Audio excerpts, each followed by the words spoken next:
Kakampi ng bayan. Kasangga ng masa. Kapanalig ng batas at hustisya. Attorney Danny Con. Abogado de Campanilla. Isang magandang gabi po sa lahat ng ating mga kababayan mula dito sa Pilipinas hanggang syempre sa ibayong dagat worldwide. Hello sa ating mga OFWs at mga balikbayan at sana po ay marami kayong matutunan sa amin ngayong araw na ito. Ako po inyong Mare ng Bayan, Mare Yao, para sa Abogado de Campanilla at syempre ang ating Abogada de Campanilla ngayon ay walang iba kundi si Attorney PG Galang. Good evening. Good evening, pero mas mukha kang lawyer sa akin. Oo nga, mukha akong Blazer. lawyer. Yes. Lawyer. Di ba? Makagalang-galang. Kagalang-galang. Oo nga, kaya apelido ko yun. Oo nga, di ba? Pagka ganyan ba yung mga kagalang-galang ka hindi ka na-offend pag sinasabing kagalang-galang? Hindi Sabagay naman. maganda di ba? Hindi naman nakakahiya. Hindi naman salumpwet. Hindi naman nakakahiya ang aking apelido. Yan. Diba? Kaya hindi mo na pinapalitan. Hindi, no? Bakit ko papalitan? I love my last name. Yun. Daddy. Diba? Yan. Ay, daddy. Si Daddy talaga galang. Galang talaga. Hanggang anong probinsya nga si Daddy? Tarlac. Maraming galang sa Tarlac. Kasi galang is my maiden name. My married name is De Jesus. Hindi mo ginagamit. Hindi ko lang ginagamit. Pero may asawa po ako. Okay. Pero pwede naman yun, di ba? Pwede naman. Na hindi mo gamitin. Pag-usapan natin minsan kung ano yung mga pwede at hindi pwedeng. Ang mga karapatan ng mga married women, ang what name they can use. Hindi, actually, ang very interesting, dahil nga sabi nga natin, ang mga medyo hindi masyado, mga bagong gahasa, lagi nga sinasabi, bagong gahasa ang Pwede mo na pala talagang pwede palitan. mong palitan. Oo. Kasi it brings you humiliation. Ito hindi naman humiliation, Hindi kagalang-galang nga. Bakit ko papalitan? Okay Oo. naman sa So, for example, merong humiliation na kaakibat ito. Ano ang pwede mong gawin? Kasi to change your surname is a court case. Kasi meron kasing admin, di ba? Meron nga yung, if you want to change entries in your birth certificate, then it can be either administrative na lang, or pag talagang major, it has to be a court case. Yung iba naman walang pera, attorney. Kaya lang kasi ang last name, malaking bagay yon kasi it determines paternity, it determines lineage, ang daming mga karapatan na nagmumula basta gumagamit ka ng apelyido. Pero ang tanong ko, for example, yung aking pangalan ay, aking apelido ay bagong gahasa. So, pwede akong magpalit. Gusto Yes. ko na ng hindi, fresh Yes. na apelido, di ba? So, ang mangyayari. Pili ka kung ano gusto mo. Hindi, ang tanong ko, mapapalitan din ba ang apelido ng tatay ko? Ay, hindi, ikaw lang. Ako lang. Ikaw lang. Pero, matitrace mo yung sino yung tatay ko. Yes, kasi yung pag-change mo naman ng name, it will be at a certain point, pero may records pa rin sila nung dati mong pangalan. I see. Parang di ba yung joke? Okay, question. So, from then on, mula sa akin, pwede nang palitan hanggang sa anak ko. Oo, kasi yun na yung apelyido. Yun.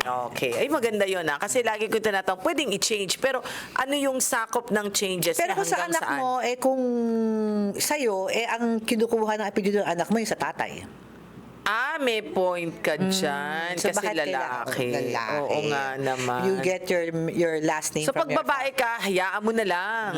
Pero kasi, gamitin mo na yung last name ng asawa mo. Oo, di ba? Gawin mo na lang Hindi ka initial. pagagastos. Hindi ka pagagastos. Pero pag lalaki, yun nga lang, di di ba? ba? May joke dyan, di ba? Kunwari, pagka ang apelido mo is duwag. Ay, naku. papalitan mo talaga Papalitan mo yun. talaga, di ba? O, sige. Yung sa asawa mo naman, sige, pag-usapan natin yun. De Jesus, hindi mo rin naman nakakahiya. Kaya lang kasi anong nangyari, para Bakit hindi mo ginagamit at pwede ba na hindi gamitin? pwede hindi gamitin? You can still retain your maiden name, hyphenate, or use his last name. So it's the choice of the woman. Yes, it's a choice. Although ako, so for the longest time, ginagamit ko talaga galang even my legal papers. Nagpalit lang ako ng De Jesus sa mga legal papers ko dahil noong passport ng anak ko, syempre De Jesus siya, ako galang, ay magta-travel kaming dalawa lang, ay na-question pa kung anak ko ba talaga siya o hindi. May ganon. Oo, Yun lang. Diba? Okay. So I had to present an birth certificate. Anak ko siya, hindi ko lang ginagamit. So, eventually, nung nangyari yun, I wasn't worth the hassle dahil siguro naman, so bata pa yung anak ko noon. Sa susunod kong pag-renew ng aking passport, Pinalitan mo na. ginamit ko na ang aking last name. Okay. Pero pwede mong gamitin pa rin yung galang sa ibang papers. Pwede mo rin gamitin yung De Jesus. Ganun ba Yes, yun? oo, sa mga bank records ko, hindi ko na pinapalitan. Okay lang naman. Okay. Sige, so may choice pala.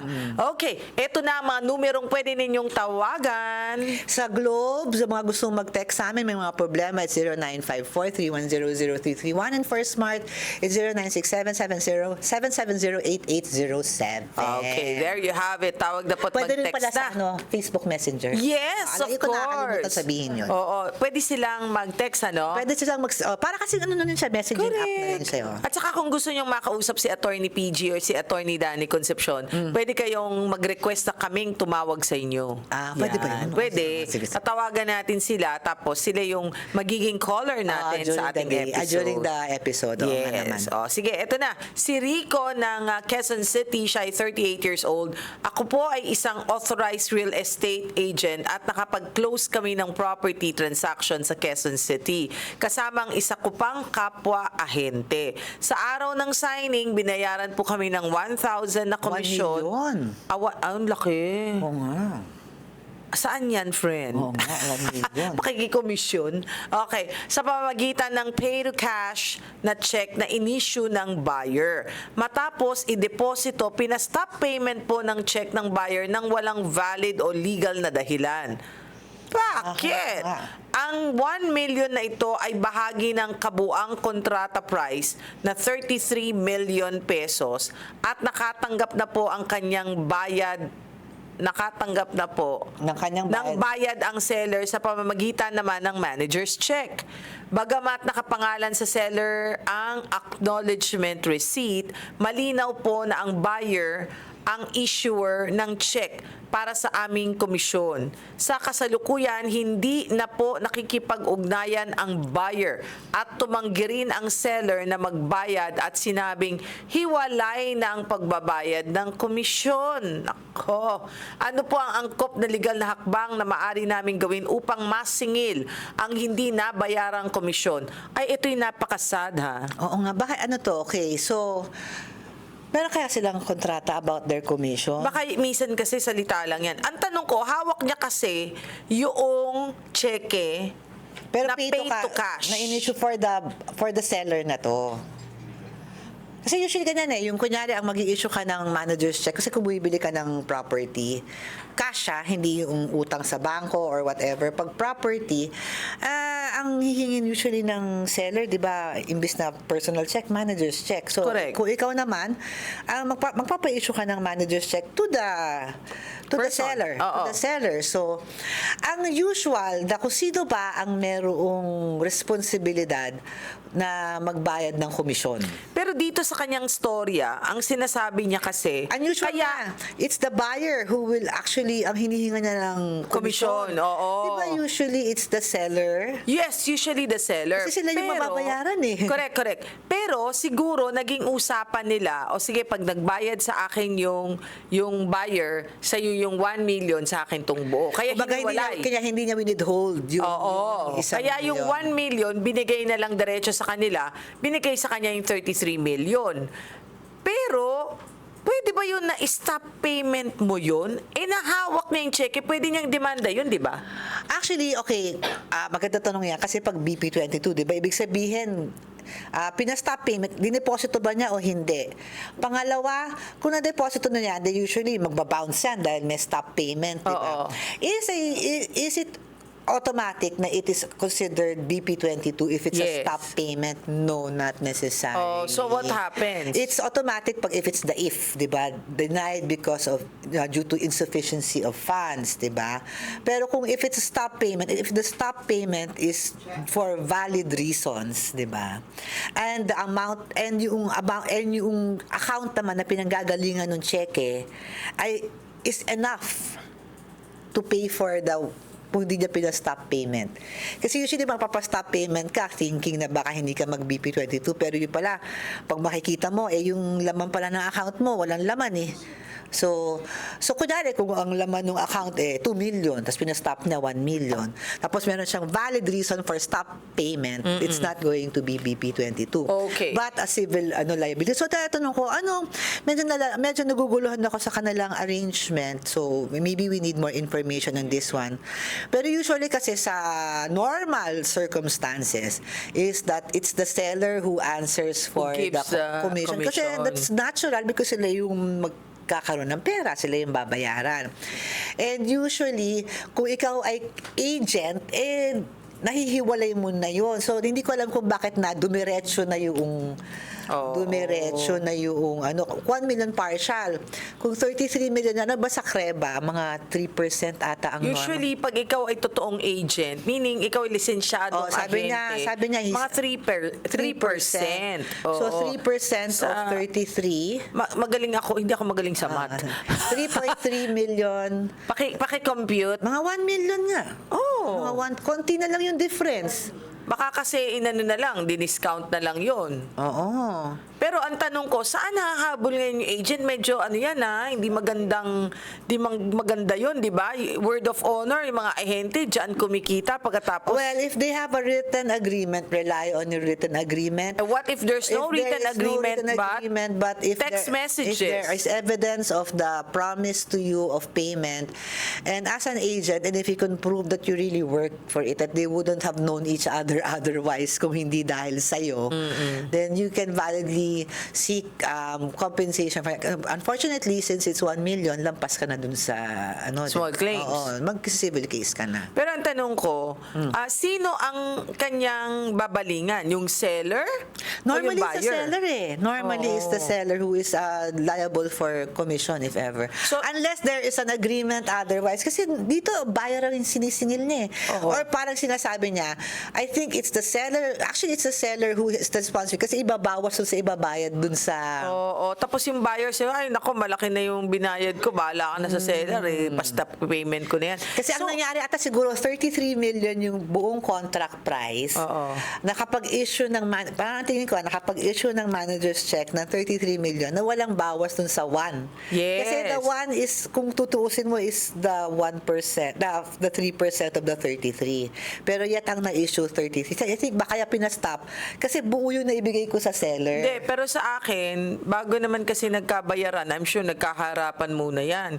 At bakit ka mag-i-issue naman ng 1 million dun sa agent kung hindi mo alam na Na 33 pala. 33 pala buong amount pala yung bibigay. Diba, it's very, very Dubious, unlikely na, alam mo yun, mukhang nakawawa si agent Nung seller. nung seller at nung buyer. Nung buyer. Kasi Talagang tinakbuhan siya. ayaw siyang bayaran.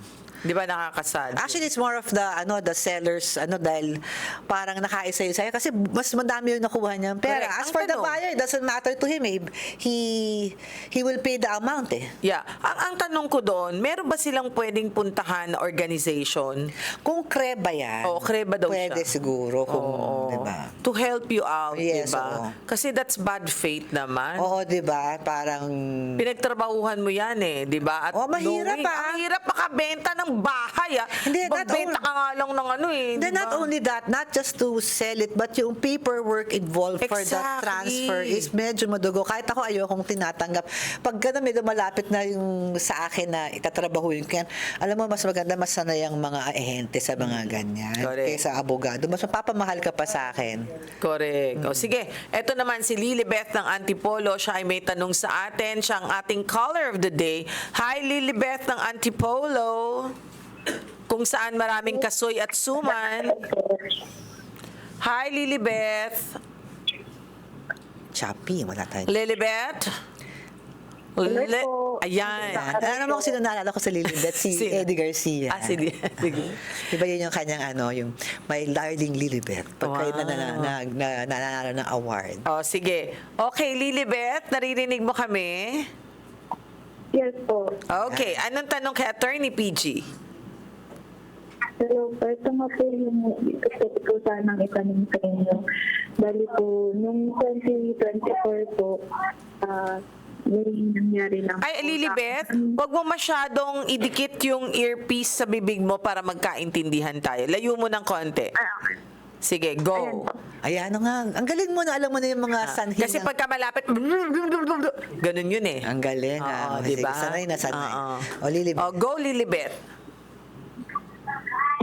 Nung 2024 po kasi, release po ako noon, 7 Buntis months siya, 7 na. months. Okay. And then, nag-sick po ako sa online noon. Nag-sick ka ng? Hindi po sure yung date. Ano raw? Nag-contact na Ano daw? Ano daw po? 7 months lang yung naabutan namin. Nag-sick siya sa akin ng... na Ano yung nag-sick ka ng ano? hindi po siya sure na papanindigan niya yung baby ko. Nag-sick po ako ng online, Ano daw? pero naka-anonymous ako. Ano daw? Teka muna, wait a minute. Naka-speakerphone ka, te? Hindi ko naintindihan. Opo. Wag mo speakerphone. Oo, tama. I-ano mo lang, irregular phone. Irregular phone. Ang alam ko lang, Oo. ang nakuha ka sa kanya noong 2024 raw ay 7 months pregnant. Okay. Tama ba yon? 7 months pregnant ka? Yes po. Okay, sige. Huwag Tapos mong speaker, no, no. ha? O, go na. Maliwanag na, friend. Go. And then, ayun nga po, nag-check ako sa online. Nagtanong ako kung ano kung pwedeng gawin. Para sa... Nag-check siya ng online para ano ang pwede mong gawin saan? Oo nga. Nag-check po ako. Nagtanong po ako kung ano pwedeng gawin, kung pwede ko siyang... Ano ang pwede mong gawin saan? At tungkol saan to? Pwede ba? Ayun nga po, Lilibet. Hindi ko. Lilibet, di kita namin maintindihan. Nag-speak siya ng online kung ano ang pwede niyang gawin. Anong gusto Saan? niya? Anong Kung gusto mong gawin? Ano? Ano yung hinahanap mo? The subscriber cannot be reached. Subscriber cannot be reached. Oo nga. Sige, Parang mamaya, interesting mamaya. pa naman yung kanyang Kwento. sitwasyon. Oo nga. Sige, oy, balikan natin yan. Kailangan ng tulong. O sige, nga. game. Si Jericho naman ay 31 years old ng Bacolod City. Attorney, ask ko lang po ng legal advice. May city ordinance po sa amin na ang video okay o kantaan ay kantaan. Oo, ikaw ba ay Kantaan. kapangpangan, Mare? Kantaan. Aas. Yes. Okay, ang kantahan ay hanggang 10 p.m. lamang.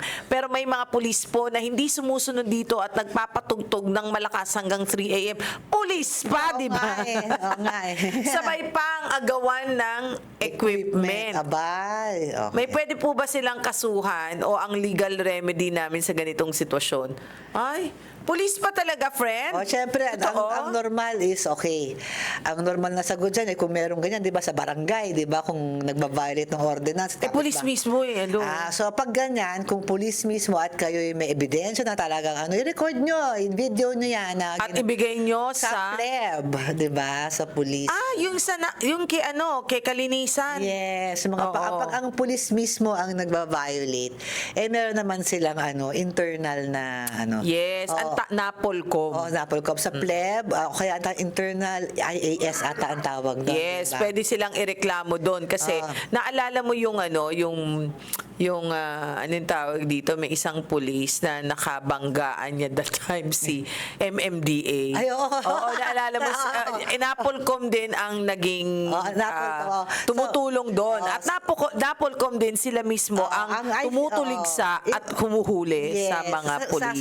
They police themselves. They police their own. So, oo. I think ang tawag ng IAS, Internal Something Services. So, Okay. they will actually do that sa Napolcom. And also pleb, yung direction na yun sa PNP na yung pleb. Correct. O pwede daw ba silang i-post sa Facebook? Kung totoo ba naman eh. Pwede ba yun? Diba? Yung mga nagva-viral.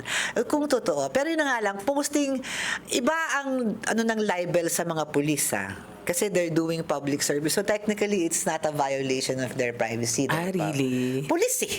Paano yun? Baka mamaya balikan naman sila. Exactly. So, kung try mo muna sa barangay, baka naman mahimasmasan sila. Tanong mo, diba? ay, may nagpapatugtog po. Hindi ko alam kung sino. Oo.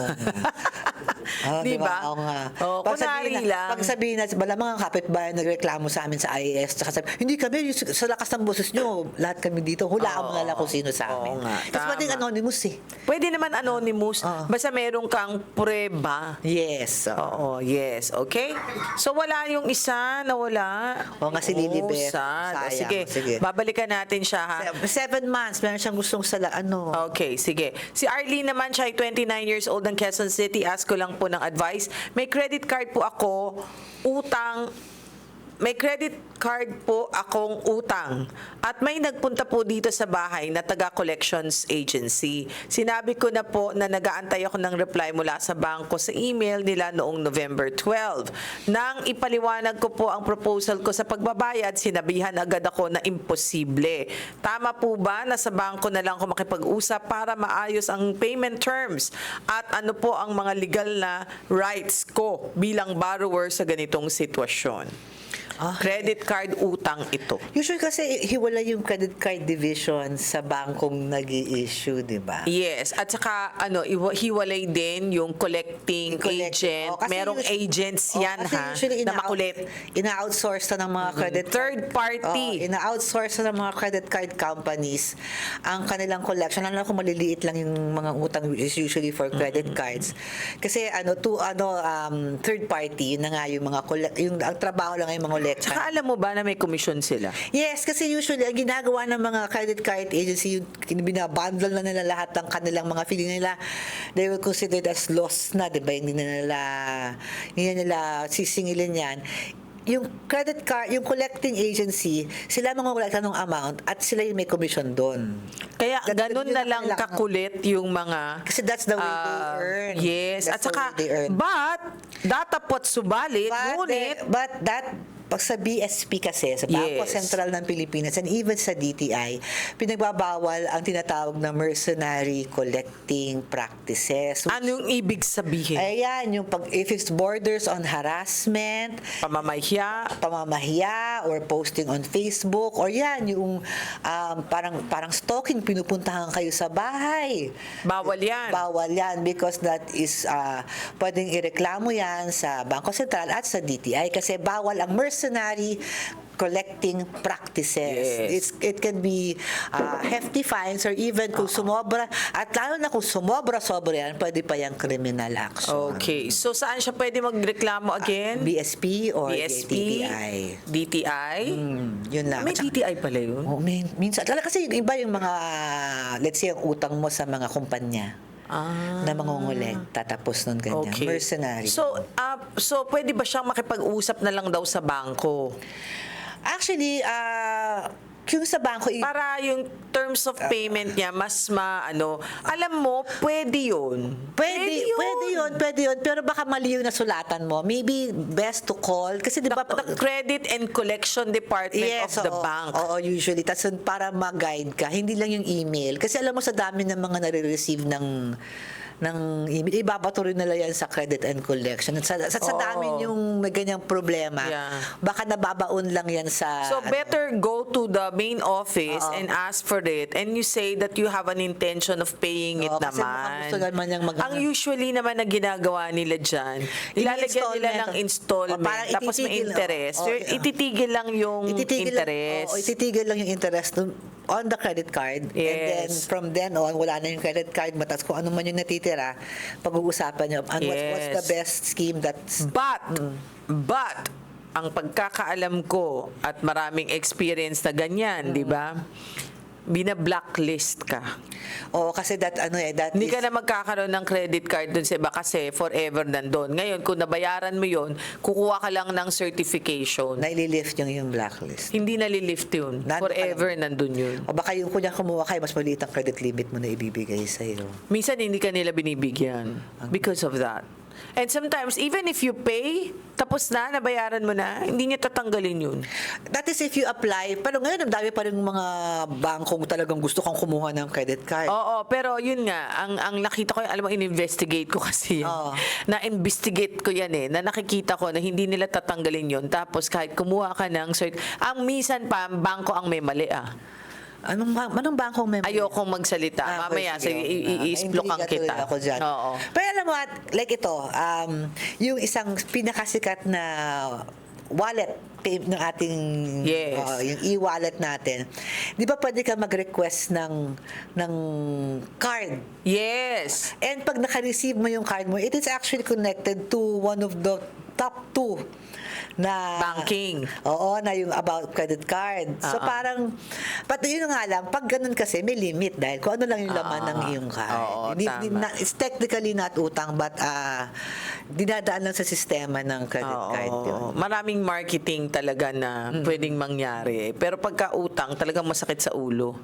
Oo. Totoo yan. Oo. Talagang minsan, lalo na kung ito ay nadadagdagan ng sangdamakmak na interes. O kasi hindi man namin sinasabing huwag kayo magbayad ng utang. Kasi kung umutang kayo, bayaran Ay niyo. talagang babayaran mo. Ang pinagbabawal lang is yung ang yun na nga yung masyado Yung sobra. samantalang masyado ang kanilang Correct. pamamaraan ng pangungulekta. Diba? Na hindi That's naman true. dapat, diba? Hindi na makatarungan. Hindi naman dapat, Anyway, maraming salamat po. Sana'y marami kayong natutunan dahil I'm sure pag credit card ang pinag-uusapan. Ang daming Lahat nakikinig. yan, lahat yan apektado. Bayaran nyo. Lalo ng Pasko. Diyos ko, ngayon siguro magdadating na Daming ng mga kaskas, bills. no? Talaga nga Nag-init ang mga naman. cards. Ngayon, Oo. mag-iinit ngayon na yung mga mata pagbukas ng inyo. At saka bulsa. Ba't parang may tumatawag dito? Oo nga. Parang natatamaan. Nakaka-relate sila. Okay. But anyhow, maraming salamat pong muli sa inyong pagsama sa amin. Hanggang bukas po, I'd like to say hi to Papa Jimmy and Mama Trining and Babe Mac Castro. And of course, sa lahat po ng ating mga viewers na mula noon hanggang ngayon na patuloy pong sumusubaybay sa amin. Maraming salamat po. Ako inyong Mare ng Bayan, Mare Yao. Oo nga, maraming salamat sa mga nung 2025 kasama namin at ngayon 2026 nandiyan pa rin kayo. Ako naman ang inyong abogado de Campanilla, si Attorney PG. Hanggang sa muli. Bye everyone! Bye!